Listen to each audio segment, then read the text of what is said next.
La mañana en que todo se torció, yo estaba convencida de estar haciendo lo correcto. Llevaba semanas juntando papeles, reuniendo escrituras, firmando poderes. Mi casa, esa misma donde crié a mis hijos, donde despedí a mi marido, donde se acumularon los mejores y los peores recuerdos de mis 67 años, estaba a punto de cambiar de dueños. Y yo lo hacía con el corazón lleno de lo que en ese momento creía que era pura generosidad. Salí del registro civil con los papeles preliminares en la mano. Solo faltaba la firma definitiva, prevista para la semana siguiente, y la casa pasaría oficialmente a nombre de mi hijo Marcos y de su esposa Renata. Es un regalo, les había dicho, una forma de asegurar su futuro, mientras todavía estoy lúcida para decidir. Al principio se resistieron, pero terminaron aceptando con una gratitud que en ese momento me pareció auténtica. Fue al cruzar la puerta del edificio cuando la vi. Una mujer quizás de mi edad o algo mayor, con el pelo blanco recogido en un rodete tenso y unos ojos que parecían conocer secretos que el resto del mundo ignoraba. Estaba sentada en un banco de la plaza mirándome fijo, como si me hubiera estado esperando. Me acerqué sin saber muy bien por qué. Había algo en su mirada que tiraba de mí, una especie de imán invisible. Cuando estuve lo suficientemente cerca, se levantó con una agilidad sorprendente para su edad y me tomó del brazo. «No haga la donación», susurró con una voz casi imperceptible, que sin embargo llegó a mis oídos con una nitidez inquietante. «No todavía. Primero vaya a la casa de su hijo y busque lo que hay en la caja debajo de la cama». Me quedé inmóvil sin saber cómo responder. ¿Quién era esa mujer? ¿Cómo podía saber lo de la donación? ¿Y de qué caja estaba hablando? «Perdone», alcancé a decir, intentando soltar el brazo con cuidado. «No sé de qué me habla, no conozco ninguna caja». La anciana sonrió, pero no fue una sonrisa amable. Era la expresión de alguien que ha visto demasiado, de quien carga verdades que otros prefieren no enfrentar. «Usted no la conoce porque nunca la buscó», murmuró, «pero existe. Y lo que hay adentro va a cambiar todo lo que cree saber sobre su hijo». Conseguí liberar el brazo y di un paso atrás, confundida y con un leve susto. La mujer no tenía pinta de ser peligrosa, pero sus palabras pesaban demasiado como para ignorarlas. «¿Quién es usted?», pregunté. «¿Cómo sabe lo de la donación?». Ella no respondió. Simplemente volvió a sentarse en el banco como si nuestra conversación hubiera terminado y desvió la mirada hacia las palomas que picoteaban el suelo. Me alejé convencida de haberme topado con una pobre mujer perdida de la cabeza. «Está loca», pensé. Una anciana solitaria que seguramente se acerca a cualquiera para contarle historias sin sentido. Llegué a casa riéndome del encuentro, dispuesta a olvidarlo y seguir con mis planes. Pero esa noche, mientras intentaba dormir, sus palabras volvieron una y otra vez como una melodía incómoda que una no logra sacarse de la cabeza. La caja debajo de la cama. ¿Y si existía? ¿Y si realmente había algo que necesitaba saber antes de firmar esos papeles? La curiosidad es un bicho raro. Se instala en la mente y no te deja en paz hasta que la alimentas. Y la mía, a pesar de mis 67 años, seguía tan viva y hambrienta como cuando era chica. Al día siguiente, sin comentárselo a nadie, tomé el colectivo hacia la casa de Marcos y Renata. Sabía que a esa hora estarían trabajando. Yo tenía una copia de las llaves para emergencias. No sabía qué esperaba encontrar. Lo más probable, me decía, era que no hubiera nada. Solo una cama sin ninguna caja debajo y la confirmación de que aquella anciana estaba efectivamente perturbada. Pero cuando me arrodillé junto a la cama de mi hijo y vi la caja de cartón escondida en las sombras, el corazón se me detuvo. Y al abrirla y ver su contenido, entendí que nada volvería a ser igual. Las manos me temblaban mientras la arrastraba hacia afuera. Era una simple caja de cartón del tipo que se usa para guardar zapatos, pero más grande y más pesada de lo que imaginé. Estaba cubierta por una fina capa de polvo, señal de que llevaba tiempo ahí olvidada, o cuidadosamente escondida. Me senté en el borde de la cama de mi hijo, esa misma cama donde dormía cada noche junto a Renata, y levanté la tapa con el corazón golpeándome los oídos. Lo primero que vi fue un montón de papeles, documentos, cartas, fotos, y debajo de todo varios cuadernos con la letra inconfundible de mi nuera. Tomé el primero y empecé a leer. Era una especie de diario, aunque no del tipo que describe el día a día, sino más bien un registro de planes, de ideas, de proyectos a futuro. Y a medida que mis ojos avanzaban por esas líneas, sentí como si el piso se abriera bajo mis pies. Cuando la casa esté a nuestro nombre, había escrito Renata meses atrás, vamos a poder por fin venderla e irnos a la capital. El mercado inmobiliario está en su mejor momento y la propiedad de Pilar vale al menos 3 veces más de lo que ella imagina. Con esa plata vamos a poder comprar el departamento que siempre quisimos y todavía nos va a sobrar para invertir. Pasé las páginas con los dedos temblando, buscando algo que desmintiera lo que había leído, alguna frase que me indicara que estaba interpretando mal sus palabras, pero cada página confirmaba la anterior. Marcos está de acuerdo, continuaba en otra entrada. Dice que su madre ya es grande y que de todos modos no necesita una casa tan grande. Cuando la vendamos podemos buscarle un lugar más chico, quizás una residencia donde la atiendan. Ella va a entender. Al final lo hacemos por su bien. Por su bien. Esas 3 palabras se me clavaron en el pecho como agujas de hielo. Mi hijo, el nene al que había criado con sacrificio y amor durante más de 40 años, planeaba vender mi hogar y mandarme a una residencia. Y todo mientras me sonreía y me agradecía por mi generosidad. Seguí hurgando en la caja, ahora con una desesperación que no podía controlar. Encontré correos electrónicos impresos, conversaciones con agentes inmobiliarios que ya habían tasado la propiedad. Hallé folletos de residencias para adultos mayores con varias opciones marcadas con círculos rojos. Incluso descubrí un borrador de carta que Renata había escrito y nunca mandó, dirigida a una amiga, donde describía sus planes con un entusiasmo que me resultó obsceno. Por fin vamos a vivir la vida que nos merecemos, decía. La vieja no sospecha nada. Cree que aceptamos su regalo por amor, cuando en realidad es lo mínimo que nos debe después de tantos años. Marcos dice que siempre fue tacaña con él, que nunca le dio lo suficiente. Ahora era el momento de cobrar lo mínimo que les debía. Tacaña. Cobrar. Cada palabra caía sobre mí como un golpe que me dejaba sin aire. Yo, que había trabajado doble turno durante años para pagar la universidad de Marcos. Yo, que vendí las joyas de mi mamá para ayudarlo con la entrada de su primer auto. Yo, que renuncié a viajes, a comodidades, a mis propios sueños para asegurarme de que mi hijo tuviera todo lo que necesitaba. Y así me veían, como una deuda pendiente que por fin estaban saldando. Las lágrimas empezaron a caer sobre los papeles, borroneando la tinta de esas frases crueles. Pero no eran solo lágrimas de tristeza, había también rabia, decepción y un dolor tan hondo que no encontraba palabras para nombrarlo. Guardé todo de nuevo en la caja y la devolví exactamente al mismo lugar donde la había encontrado. Limpié las marcas de mis manos en el polvo, acomodé el cubrecama y salí de esa casa como quien huye de una pesadilla. Pero las pesadillas terminan al despertar y yo estaba completamente despierta. En el colectivo de regreso, mirando por la ventana sin ver realmente nada, me pregunté cómo había llegado hasta ahí. ¿En qué momento mi hijo se había convertido en un desconocido? ¿Cuándo había empezado a verme como un obstáculo en lugar de como su madre? ¿Y cómo había podido ser tan ciega para no advertirlo? La anciana de la plaza tenía razón. Había una caja y su contenido lo había cambiado todo. Ahora la pregunta era otra. ¿Qué iba a hacer con esa verdad? Esa noche no dormí.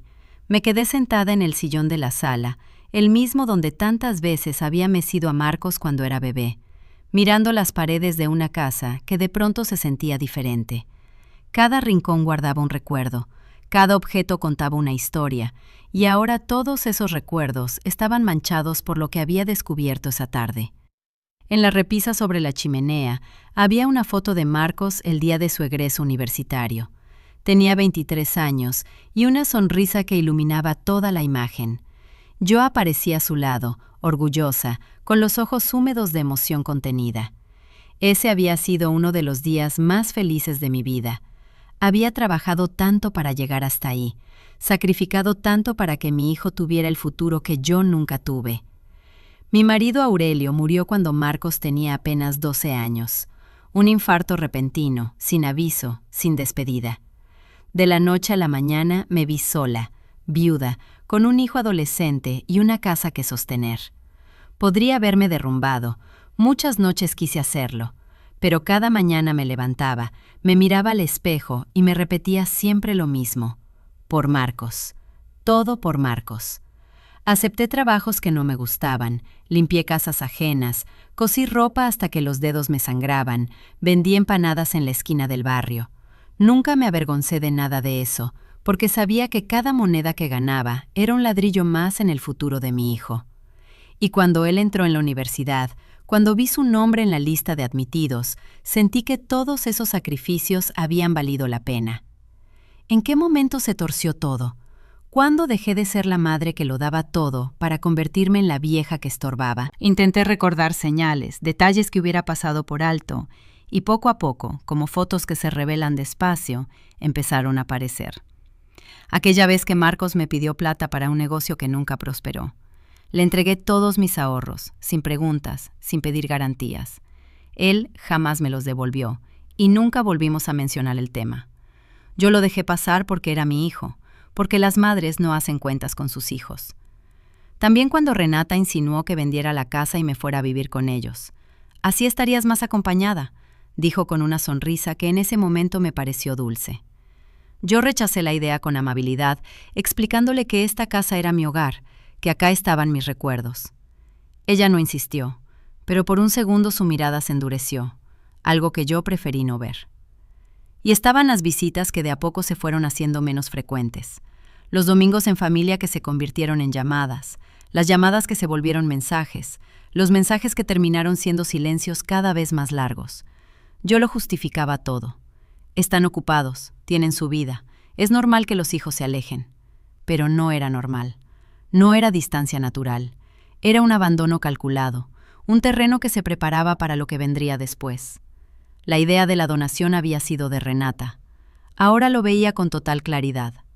Ella plantó la semilla, me habló de beneficios impositivos, de la tranquilidad de dejar todo resuelto en vida, de evitar problemas legales en el futuro. Y yo, ingenua, crédula, hambrienta de conservar un lazo con mi hijo, caí en la trampa. Me levanté del sillón y fui hasta la ventana. Afuera la noche estaba quieta. Las casas de los vecinos dormían ajenas a mi dolor.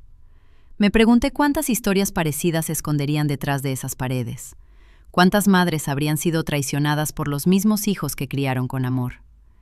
El amanecer me encontró todavía despierta, con los ojos secos de tanto llorar y el corazón pesado como una piedra, pero también con algo nuevo que había nacido en esas horas de desvelo: determinación. No iba a firmar la donación, eso estaba decidido, pero tampoco iba a enfrentar a Marcos de inmediato, no todavía. Primero necesitaba entender. Tenía que saber si mi hijo era un cómplice consciente o si se había dejado arrastrar por la influencia de su mujer. Quería descubrir si quedaba algo del nene que un día me miró con los ojos llenos de amor y me dijo: «Mamá, cuando sea grande, te voy a comprar una casa con jardín para que tengas todas las flores que quieras». Ese nene no podía haber desaparecido del todo. En algún lugar, bajo capas de ambición y resentimiento, tenía que seguir vivo, y yo pensaba encontrarlo. Los días siguientes fueron de los más difíciles que recuerdo. Cada vez que Marcos me llamaba, cada vez que escuchaba su voz preguntándome cómo estaba, tenía que hacer un esfuerzo enorme para no quebrarme, para no gritarle que lo sabía todo, que había leído los planes de Renata, que el corazón me lo había hecho pedazos. Pero me contuve porque necesitaba más respuestas antes de dar cualquier paso. La primera pista me la dio mi hermana Carmen. Vive en otra ciudad, pero hablamos por teléfono cada semana desde hace años. Conoce a Marcos desde que nació, lo vio crecer, lo quiere como a un sobrino. Pero también tiene esa mirada fría y lúcida que algunas personas conservan cuando no están nubladas por el amor de madre, que a veces nos ciega. «Pilar», me dijo en una de nuestras conversaciones, «¿puedo preguntarte algo sin que te enojes?» «Claro, hermana, sabes que podés preguntarme lo que quieras. ¿De verdad crees que esa donación es una buena idea? Porque llevo semanas queriendo decirte algo, pero no sabía cómo». Sentí el corazón acelerarse. «¿Qué cosa?», pregunté con un hilo de voz. Hubo un silencio al otro lado de la línea. Después Carmen soltó un suspiro profundo antes de continuar. «Hace unos meses, cuando estuve de visita en tu ciudad, me crucé con Renata en el shopping. Ella no me vio, pero la escuché hablando por teléfono. Estaba muy emocionada, contándole a alguien sus planes de mudarse a la capital, de comprar un departamento de lujo, y mencionó tu casa, Pilar. Dijo algo como: cuando tengamos la propiedad, todo va a cambiar. Las palabras de Carmen no hacían más que confirmar lo que yo ya sabía, pero escucharlas de otra boca les daba un peso diferente. Ya no eran solo mis conclusiones a partir de unos papeles encontrados en una caja. Era real, estaba pasando. «¿Por qué no me lo dijiste antes?», pregunté sin poder ocultar el dolor en la voz. Porque no estaba segura de lo que había escuchado, porque pensé que quizás estaba exagerando y porque tenía miedo de lastimarte sin motivo, respondió ella tras una breve pausa. Pero ahora que mencionas la donación, no puedo quedarme callada. Tené cuidado, hermana, algo ahí no huele bien. Después de colgar me quedé quieta repasando todo lo que había descubierto. Los planes escritos en el cuaderno de Renata, la conversación que Carmen había escuchado, los años de distanciamiento gradual. Todo empezaba a encajar como las piezas de un rompecabezas que yo me había negado a armar. Pero todavía había algo que no lograba entender. El papel de Marcos en todo esto. ¿Era él quien había ideado el plan usando a Renata como ejecutora? ¿O era ella quien lo había manipulado alimentando resentimientos que quizás ya existían? Necesitaba saberlo. Necesitaba mirar a mi hijo a los ojos y leer en ellos la verdad. La oportunidad llegó el domingo siguiente. Marcos vino a verme solo, algo que no pasaba desde hacía meses. Renata, según me dijo, tenía un compromiso de trabajo y él había decidido aprovechar para pasar tiempo conmigo a solas. Lo recibí con café y galletitas, como siempre. Nos sentamos en la sala, en los mismos lugares donde habíamos compartido tantas charlas a lo largo de los años. Mientras él me hablaba de su trabajo, de proyectos, de cosas triviales, yo lo observaba en silencio, buscando rastros del nene que había perdido. «Mamá», dijo de pronto interrumpiéndose, «¿estás bien? Te noto diferente». «¿Diferente cómo?» «No sé, distante, como si tu cabeza estuviera en otro lado». Era el momento. Podía encararlo, preguntarle de frente por los planes, por la caja, por todo lo que había leído. Pero algo me frenó. Una voz interior que me susurraba que todavía no era la hora, que necesitaba más información antes de dar ese paso. «Solo estoy cansada», mentí. «Ya sabes cómo es la edad. A veces el cuerpo no acompaña como una quisiera». Marcos asintió, aparentemente conforme con la explicación, pero en sus ojos vi un destello fugaz que no supe interpretar. ¿Era culpa? ¿Preocupación sincera? ¿O solo un reflejo de mis propios miedos? Antes de irse me abrazó. Un abrazo largo, más largo de lo habitual. Y mientras lo sostenía entre mis brazos, se amontonaron en mi memoria todos los abrazos de su vida. Los de consuelo cuando era chico y tenía pesadillas, los de celebración cuando lograba algo importante, los de despedida cada vez que salía de casa. Me pregunté si ese sería uno de los últimos, o si todavía quedaba esperanza de recuperar al hijo que creía perdido. «Te quiero, mamá», susurró antes de soltarme. Y por un instante, solo por un instante, quise creerle. Pasaron 2 semanas desde esa visita, 2 semanas en las que fingí normalidad, mientras por dentro la incertidumbre me devoraba. La firma de la donación seguía en pie, aunque yo había inventado excusas para retrasarla. Supuestos problemas con los documentos, trámites que se habían complicado. Marcos y Renata aceptaron mis explicaciones sin sospechar, aunque noté una impaciencia cada vez más evidente en la voz de mi nuera cuando tocábamos el tema. Durante esas semanas me dediqué a observar, a escuchar, a juntar piezas de un rompecabezas que todavía no lograba completar. Y en ese proceso fue cuando descubrí algo que lo cambió todo. Ocurrió un martes a la tarde. Había ido al banco a resolver unos asuntos y al salir decidí caminar un poco antes de volver a casa. Mis pasos me llevaron, casi sin darme cuenta, al parque donde solía llevar a Marcos cuando era chico. Ese parque de hamacas oxidadas y un tobogán que él adoraba, donde habíamos vivido tantas tardes felices antes de que la vida se complicara. Me senté en un banco y dejé que los recuerdos me envolvieran como una manta vieja. Recordé la risa de Marcos deslizándose por el tobogán, sus gritos de alegría cuando le empujaba en la hamaca, sus preguntas interminables sobre el mundo. ¿A dónde se había ido ese nene? ¿En qué momento se convirtió en el hombre que ahora planeaba vender mi casa y mandarme a una residencia? Fue entonces cuando la vi, la anciana de la plaza, La misma que me había advertido sobre la caja, estaba sentada en un banco al otro lado del parque.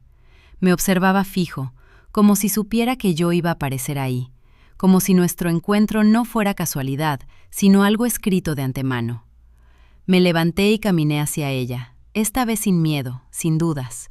Necesitaba respuestas y algo adentro mío me decía que esa mujer las tenía.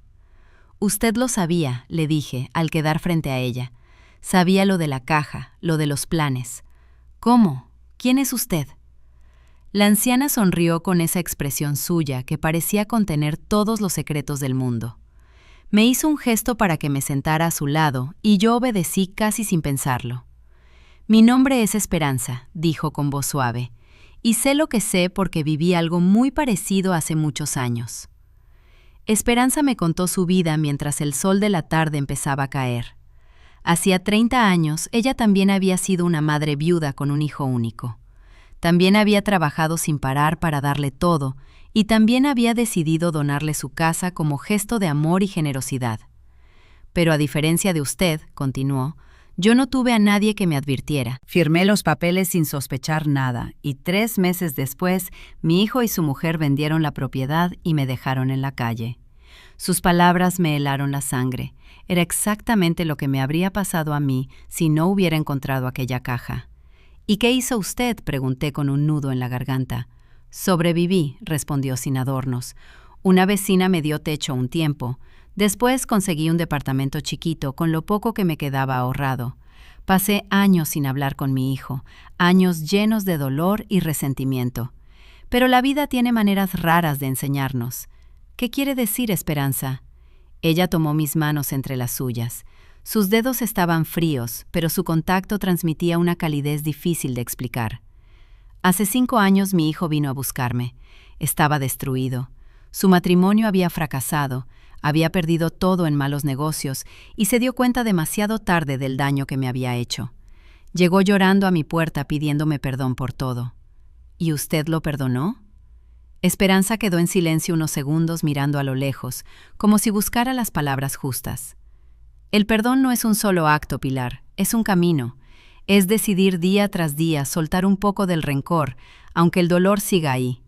Es entender que a veces la gente hace cosas terribles no porque sea mala, sino porque está perdida, confundida o bajo la influencia de personas que no le desean el bien. Sus palabras resonaron adentro mío con una fuerza inesperada. Pensé en Marcos, en el nene que había sido y en el hombre en que se había convertido. Pensé en Renata y en el poder que tenía sobre él.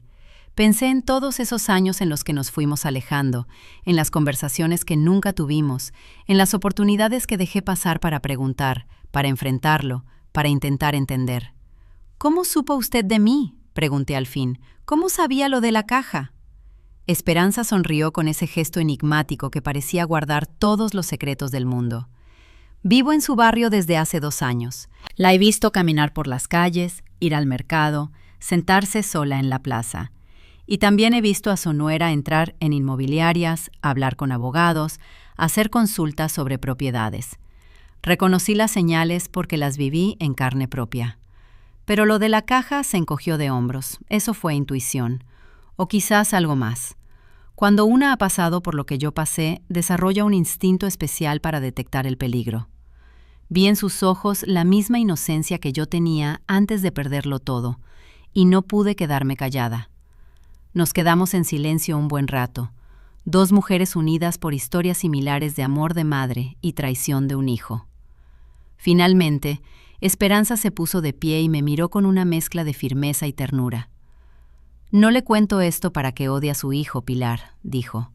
«Se lo cuento para que decida con los ojos abiertos, para que proteja lo que es suyo sin cerrar del todo la puerta a una posible reconciliación. Porque a veces los hijos necesitan caer para aprender a levantarse. Y a veces las madres necesitamos soltar para que ellos puedan encontrar el camino de regreso». Se fue alejando despacio, dejándome sola con sus palabras y con el peso de una decisión que ya no podía seguir postergando. Esa noche, por primera vez en semanas, dormí en paz. No porque tuviera todas las respuestas, sino porque al fin sabía qué preguntas debía hacer. Al día siguiente de mi encuentro con Esperanza, me desperté con una claridad que hacía mucho no sentía.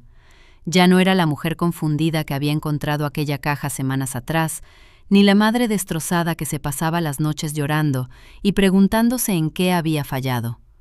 Era otra cosa, algo más firme. Era una mujer dispuesta por fin a enfrentarse a la verdad, fuera cual fuera. Llamé a Marcos y le pedí que viniera a verme. Solo él, sin Renata. Le dije que necesitábamos hablar sobre la donación, que había detalles que quería revisar antes de la firma definitiva. Aceptó sin cuestionar demasiado, aunque percibí un leve temblor en su voz. ¿Sería culpa? ¿O era mi imaginación buscando señales donde quizás no las había? Mientras esperaba su llegada, arreglé la casa como si fuera a recibir a un desconocido. Limpié cada superficie, ordené cada rincón, puse flores frescas en el jarrón del recibidor. No sé bien por qué lo hice. Tal vez para mantener la mente ocupada y que los nervios no me vencieran. O quizás era una forma de mostrarle sin palabras todo lo que estaba en juego, todo aquello que pretendía quitarme. Marcos llegó puntual, como siempre. De nene ya era así, obsesivo con los horarios, responsable con sus obligaciones. Eso siempre me había llenado de orgullo. ¿Cómo había podido ese mismo chico convertirse en alguien capaz de tramar algo tan cruel? «Hola, mamá», me saludó besándome la mejilla. «¿Está todo bien? Tu llamada me dejó preocupado». «Sentate, hijo. Tenemos mucho de qué hablar». Nos acomodamos en la sala. Él en el sillón individual que había sido de su padre. Yo en el sofá grande donde tantas veces me senté a coser mientras lo veía hacer la tarea. Entre los dos, la mesa de centro con 2 tazas de café que nadie tocó. Antes de seguir adelante con lo de la donación, empecé eligiendo cada palabra con cuidado. «Necesito hacerte algunas preguntas y necesito que me respondas con la verdad, Marcos. No con lo que crees que quiero escuchar, sino con la verdad». Vi cómo su cuerpo se tensaba apenas, cómo sus manos se cerraban sobre las rodillas, pero mantuvo los ojos fijos en mí. «Claro, mamá. Pregunta lo que quieras». «¿Por qué querés esta casa?» La pregunta lo descolocó. Tal vez esperaba algo más específico, más directo, y al mismo tiempo era la pregunta más simple y más difícil de todas. «¿Por qué?» «Porque es tu regalo», contestó tras unos segundos. «Porque querés asegurar nuestro futuro, porque es lo que vos decidiste». «Eso es lo que yo ofrecí», repliqué. «Te estoy preguntando por qué la querés vos». Marcos se removió inquieto en el sillón. Sus ojos recorrieron la habitación buscando cualquier punto donde posarse que no fuera mi mirada. Finalmente soltó un suspiro profundo. «Es una buena propiedad, mamá. Está en una zona muy valorizada. Tiene potencial». «¿Potencial para qué?» El silencio que siguió dijo más que cualquier respuesta. Vi cómo luchaba consigo mismo, cómo las frases se formaban en su boca sin terminar de salir, y en ese momento supe con una certeza absoluta que todo lo que había leído en aquella caja era cierto. «Marcos», dije con voz firme pero sin levantarla, «sé lo de los planes, sé lo de vender la casa, lo de mandarme a una residencia, lo del departamento en la capital, lo sé todo». Su rostro perdió el color. Por un instante pareció que iba a negarlo, que intentaría inventar alguna explicación elaborada, pero algo en mi expresión debió convencerlo de que las mentiras ya no tenían lugar entre nosotros. ¿Cómo se enteró? Eso ahora no importa. Lo que importa es que lo sé. Y lo único que necesito entender es por qué. ¿Qué te hice para que me pagues así? Las lágrimas empezaron a resbalarle por la cara. Eran las mismas lágrimas que yo había visto tantas veces cuando era chico y el mundo le quedaba grande. Pero ya no era un chico. Era un hombre de 43 años que había tomado decisiones conscientes, decisiones con consecuencias. «No es como crees, mamá», balbuceó con la voz hecha pedazos. «Yo nunca quise. Renata decía que era lo mejor para todos, que vos estarías más cómoda en un lugar donde te cuidaran, que si viviéramos en la capital podríamos visitarte más seguido». «¿Y vos le creíste?», lo interrumpí. «¿O simplemente te resultaba más fácil creerle a ella que enfrentar la verdad?». Marcos escondió la cara entre las manos. Sus hombros temblaban con sollozos que intentaba reprimir. Y aunque una parte de mí deseaba abrazarlo, consolarlo como cuando era chico y se despertaba asustado, supe que ese momento tenía que doler. El dolor era necesario para que algo pudiera sanar. «Estoy tan perdido, mamá», confesó al fin levantando la mirada. «Llevo años sintiéndome así. Desde que papá murió, desde que tuve que ser el hombre de la casa sin tener idea de cómo hacerlo, desde que me casé con Renata pensando que ella iba a llenar todos los vacíos que tenía dentro. Negó con la cabeza despacio. Al principio creí que lo hacía. Era tan segura de todo, tan decidida. Yo admiraba eso porque yo nunca fui así. Pero con el tiempo me di cuenta de que esa seguridad venía de un lugar muy oscuro. Ella siempre quiere más, mamá. Nunca es suficiente. Y yo, tratando de hacerla feliz, me fui perdiendo a mí mismo. Sus palabras me hirieron de otra manera. Ya no era solo el golpe de la traición, sino el dolor de ver a mi hijo admitir que estaba atrapado en una vida que no lo hacía feliz. El dolor de una madre que entiende que no puede rescatar a su hijo de sus propias elecciones. ¿La amas?, pregunté sin estar segura de querer escuchar la respuesta. Marcos guardó silencio largo rato. Cuando por fin habló, su voz era apenas un murmullo. No lo sé. Hubo un tiempo en que estaba convencido de que sí, pero ahora ya no sé qué siento. Lo único que sé es que estoy cansado, mamá. Cansado de fingir que todo está bien cuando nada lo está. Cansado de seguir planes que no son míos. Cansado de convertirme en alguien que no reconozco cuando me miro al espejo. Me puse de pie y caminé hacia él. Me arrodillé frente a su sillón, tomé sus manos entre las mías y lo miré directo a los ojos. Esos ojos que conocía desde que eran los de un recién nacido, los mismos que vi llenarse de alegría, nublarse de tristeza y que ahora me miraban cargados de vergüenza y de una tímida esperanza. «Escúchame bien, Marcos», le dije con calma. «Lo que planeabas hacer me dolió más de lo que soy capaz de explicar. Me hizo cuestionar todo lo que creía saber de vos, de nuestra relación, de los años que pasé sacrificándome para darte un futuro. Pero sigo siendo tu madre, y las madres no dejamos de amar a los hijos porque se equivoquen, aunque sus errores sean enormes. No merezco tu perdón», susurró. «Probablemente no», admití sin rodeos, «pero el perdón no va de merecer, va de decidir soltar el peso que te impide seguir caminando. Y yo ya estoy demasiado vieja y demasiado cansada para cargar con el rencor lo que me quede de vida». Nos abrazamos largo rato, llorando juntos como no lo hacíamos desde el entierro de Aurelio. Eran lágrimas de dolor, sí, pero también de alivio. Lágrimas que arrastraban años de silencios, de malentendidos, de expectativas no cumplidas y de palabras nunca dichas. Cuando por fin nos separamos, vi en la mirada de mi hijo algo que había temido perdido para siempre. El rastro del nene que fue, del nene que me amaba sin condiciones, sin cálculos, sin segundas intenciones. Ese nene seguía ahí, enterrado bajo capas de decisiones equivocadas y de influencias tóxicas, pero seguía vivo. «¿Qué hacemos ahora?», preguntó igual que cuando era chico y el mundo le resultaba demasiado complicado. «Ahora», respondí secándome las lágrimas, «empezamos de nuevo». Pero esta vez con la verdad sobre la mesa, sin secretos, sin planes escondidos, sin mentiras. Y lo primero que tenés que hacer es decidir qué clase de vida querés vivir de verdad. No la vida que quiere Renata, ni la que crees que yo espero de vos. Tu vida, Marcos. La que te permita sentirte en paz cuando te mires al espejo. Era apenas el comienzo de un camino largo y difícil, pero por primera vez en mucho tiempo sentí que ese camino tenía rumbo. Las semanas que siguieron a esa conversación fueron como atravesar una tormenta. No una de esas tormentas que arrasan con todo, sino una de las que limpian el aire, las que se llevan la mugre acumulada y dejan el cielo más claro que antes.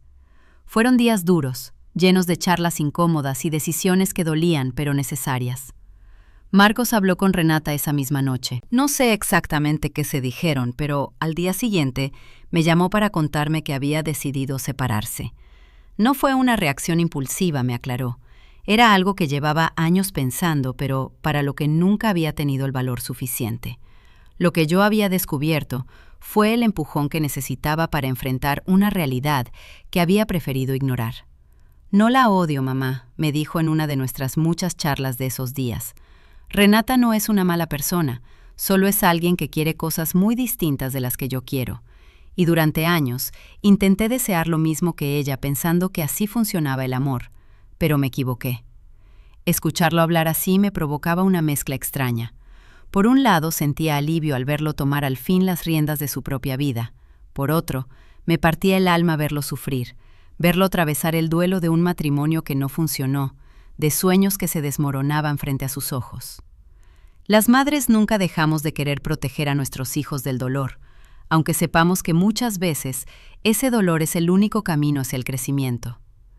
Renata se fue del departamento que compartían y volvió a la ciudad donde vive su familia. No hubo escenas escandalosas ni gritos en el pasillo, solo una despedida fría, llena de palabras que no se dijeron y reproches que se quedaron flotando en el aire. Marcos me contó que ella lo llamó débil, sin ambición, que le reprochó haber desperdiciado sus mejores años con alguien que nunca estaría a su altura. Y aunque esas frases lo lastimaron, también lo liberaron. En algo tiene razón, admitió. Yo no tengo sus ambiciones.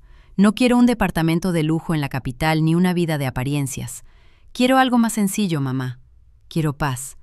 Quiero mirarme al espejo sin sentir vergüenza. Quiero recuperar al hombre que era antes de perderme. Esas palabras me devolvieron la imagen del nene que un día me prometió comprarme una casa con jardín. Ese nene, entendí entonces, nunca se había ido del todo. Solo había estado dormido, esperando la oportunidad de despertar. En esas semanas, Marcos y yo empezamos a reconstruir nuestra relación ladrillo a ladrillo. Empezamos por lo cotidiano, desayunos juntos los domingos, paseos por el parque al que lo llevaba de chico, tardes de charla en mi sala mientras tomábamos el café que ahora él mismo se encargaba de preparar. Momentos sencillos, sin grandes discursos ni promesas exageradas, solo una madre y un hijo reaprendiendo a estar juntos. También nos animamos a hablar de lo que antes callábamos, de los años en que nos alejamos, de los malentendidos que se acumularon como polvo sobre los muebles, de las veces en que él sintió que lo juzgaba cuando en realidad yo solo intentaba orientarlo, de las veces en que yo interpreté su distancia como rechazo, cuando en el fondo él solo trataba de encontrar su lugar en el mundo. Tendría que haber hablado con vos, me confesó una tarde. Tendría que haberte dicho lo que sentía en lugar de guardármelo todo, pero tenía miedo de decepcionarte, mamá. Siempre tuve miedo de no ser suficiente para vos. Sus palabras me desgarraron. ¿Cómo podía mi hijo haber crecido sintiendo que no bastaba? Recorrí en mi mente su infancia buscando escenas, frases, gestos, que sin que yo lo notara pudieran haberle transmitido eso. Marcos, le dije tomándole las manos, vos siempre fuiste más que suficiente. Fuiste mi razón para levantarme cada mañana después de que tu padre murió. Fuiste mi orgullo, mi alegría, mi esperanza. Si alguna vez te hice sentir lo contrario, te pido perdón. Nunca quise que cargases con eso. Lo sé, mamá, respondió. Ahora lo entiendo. Pero cuando era chico, cada vez que te veía agotada, trabajando hasta tarde, preocupada por las cuentas, pensaba que era por mi culpa, que si yo no existiera tu vida sería más fácil. Lloré al escucharlo. Lloré por ese nene que cargó con una culpa que jamás le perteneció. Lloré por los años en que esa herida estuvo escondida, creciendo en silencio sin que yo lo notara. Y lloré de gratitud por tener al fin la oportunidad de ayudarlo a sanar. Escúchame bien, insistí mirándolo a los ojos. Vos fuiste lo mejor que me pasó en la vida. Cada hora extra de trabajo, cada sacrificio, lo hice con gusto porque era por vos. Nunca, ni un solo instante, me arrepentí de ser tu madre. Te amo tal como sos, con tus errores y tus aciertos, con tus miedos y tus valentías. Nos abrazamos mucho rato, dejando que las lágrimas hicieran su trabajo de limpieza. Cuando nos separamos, vi en su mirada algo que hacía años no veía. Paz. La paz de quien por fin soltó un peso enorme. Esa noche, después de que se fue, me senté en el porche a mirar las estrellas. Pensé en Aurelio y en cuánto le habría gustado ver a nuestro hijo encontrándose a sí mismo. Pensé en Esperanza, la anciana que apareció en el momento exacto para impedirme firmar mi propia condena. Pensé en todos los pasos, incluso los más dolorosos, que nos habían traído hasta ahí. La donación, por supuesto, nunca se firmó. La casa siguió siendo mía y así se quedará hasta que yo decida otra cosa. Pero mi mirada sobre ella cambió. Dejó de ser solo paredes, techo y escrituras. Se volvió de nuevo lo que siempre fue, un hogar. Un lugar lleno de memoria, de risas, de lágrimas, de historia. Un lugar que algún día, cuando yo ya no esté, será de Marcos, pero como herencia, no como botín, y él la recibirá entendiendo su verdadero significado. Pasó un año exacto desde aquella mañana en que una anciana desconocida me detuvo frente al registro civil y con unas pocas frases torció el rumbo de mi vida. Un año desde que encontré la caja debajo de la cama de mi hijo. Un año desde que todo se vino abajo y lentamente se volvió a levantar sobre bases más firmes. Hoy cumplo 68 años, y mientras me arreglo para la pequeña fiesta que Marcos ha organizado, no puedo evitar repasar todo lo que vivimos en estos 12 meses. Los cambios han sido tantos y tan profundos que a veces me cuesta reconocer la vida que llevo ahora. Después de separarse de Renata, Marcos se mudó a un departamento chiquito cerca de mi casa. Temí que la soledad lo aplastara, que se quedara atrapado en la sensación de fracaso. Pero ocurrió exactamente lo contrario. Mi hijo empezó a florecer. Libre de la presión constante de encajar en los deseos de otra persona, empezó a redescubrirse. Volvió a pintar, ese hobby que había abandonado porque a Renata le parecía una pérdida de tiempo. Se animó con la cocina usando recetas de los viejos cuadernos de su abuela. Se anotó en un curso de carpintería y ahora pasa los fines de semana construyendo muebles que después regala a vecinos y amigos. Es como si hubiera estado dormido durante años y apenas ahora me hubiera despertado, me dijo sonriendo una tarde, mientras lijaba una mesita de luz que estaba haciendo para mi cuarto. No sabía cuánto de mí mismo había perdido hasta que empecé a recuperarlo. Verlo así, con las manos manchadas de pintura o de acerrín y el rostro iluminado por una sonrisa auténtica, es el mejor regalo que la vida podría darme. Mi hijo volvió. No el nene que fue, porque ese ya no existe, sino el hombre que siempre debió ser, el que estaba escondido bajo capas de presiones y expectativas que nunca le correspondieron. Nuestra relación también cambió. Ya no vivimos rodeados de silencios que pesan, ni de temas intocables, ni de viejos reproches acumulados. Hablamos de todo, de sus miedos, de mis temores, de los errores que los dos cometimos, de los sueños que todavía nos quedan por delante.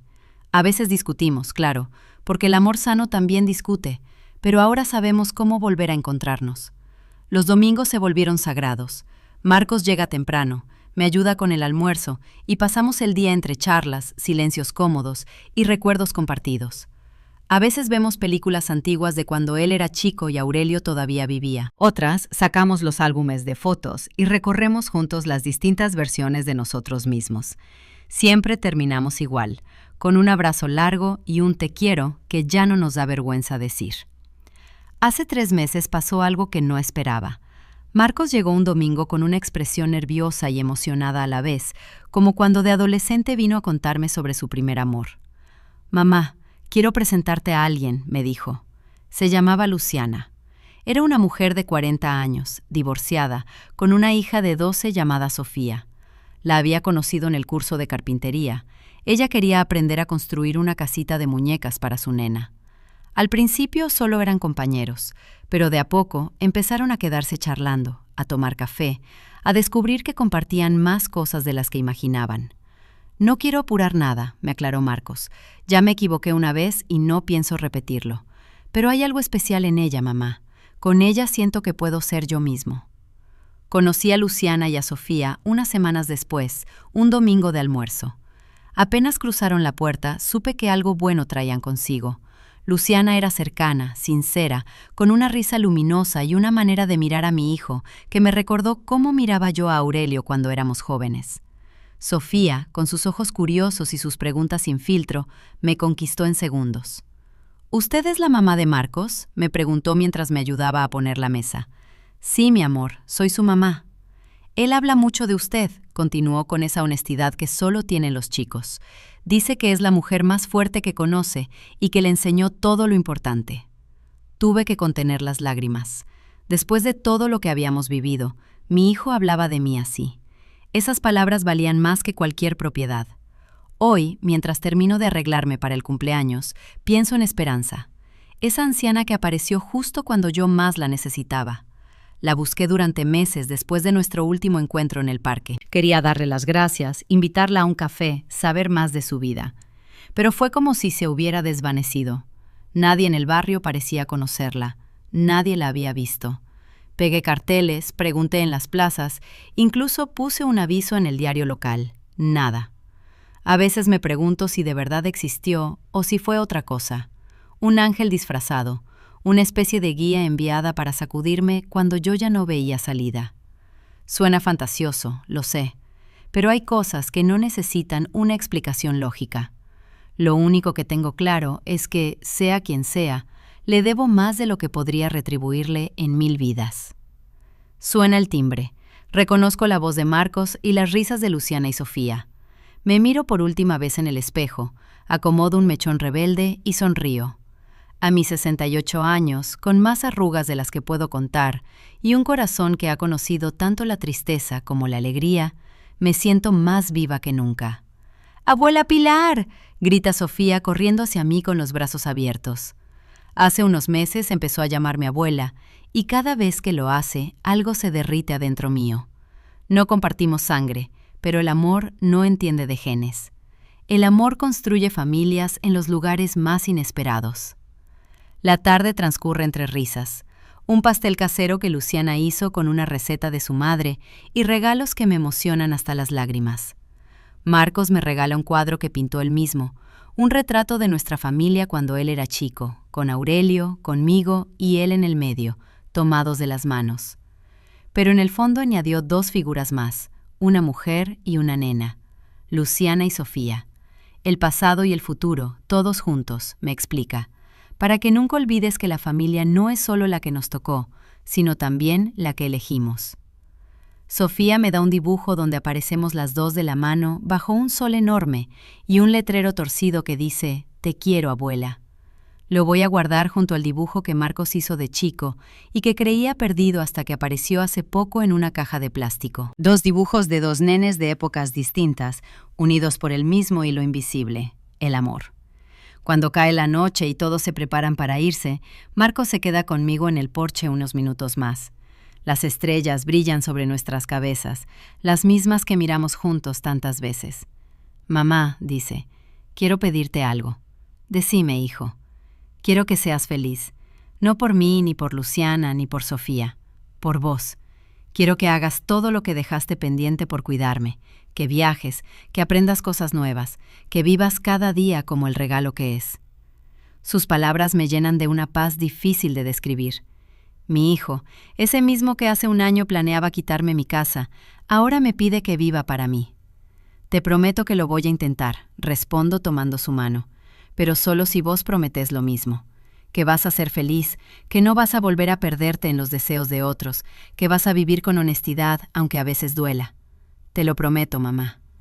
Nos abrazamos bajo las estrellas, madre e hijo, 2 personas imperfectas que entendieron a golpes que el amor verdadero no se mide en propiedades ni en testamentos, sino en presencia, en verdad y en elecciones diarias.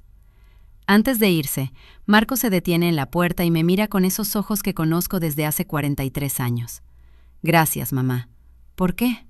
«Por no rendirte conmigo, por buscar la verdad aunque doliera, por darme otra oportunidad cuando no la merecía». «Las madres no nos rendimos, hijo», le respondo. «A veces nos perdemos, sí, pero siempre encontramos el camino de vuelta. El amor de una madre no caduca». Lo veo alejarse y me quedo un rato más en el porche disfrutando del silencio de la noche. Repaso todo lo vivido este año, las tormentas, los miedos, las decisiones y las pequeñas victorias. Entiendo con una claridad nueva que cada momento de dolor fue necesario para llegar hasta acá. Aquella caja debajo de la cama, que estuvo a punto de destruir mi familia, terminó siendo la chispa que permitió reconstruirla. Lo que parecía un final era en realidad el inicio de algo nuevo. Y yo, a mis 68 años, nunca me sentí tan agradecida por cada arruga, cada cana y cada latido de este corazón viejo, pero lleno de amor. Al final, eso es lo único que nos llevamos, el amor que dimos y el que recibimos. Las casas, la plata, los planes, todo eso es escenografía. Lo que permanece es el lazo invisible que nos une a quienes amamos. Y ese lazo, hoy lo sé, es irrompible.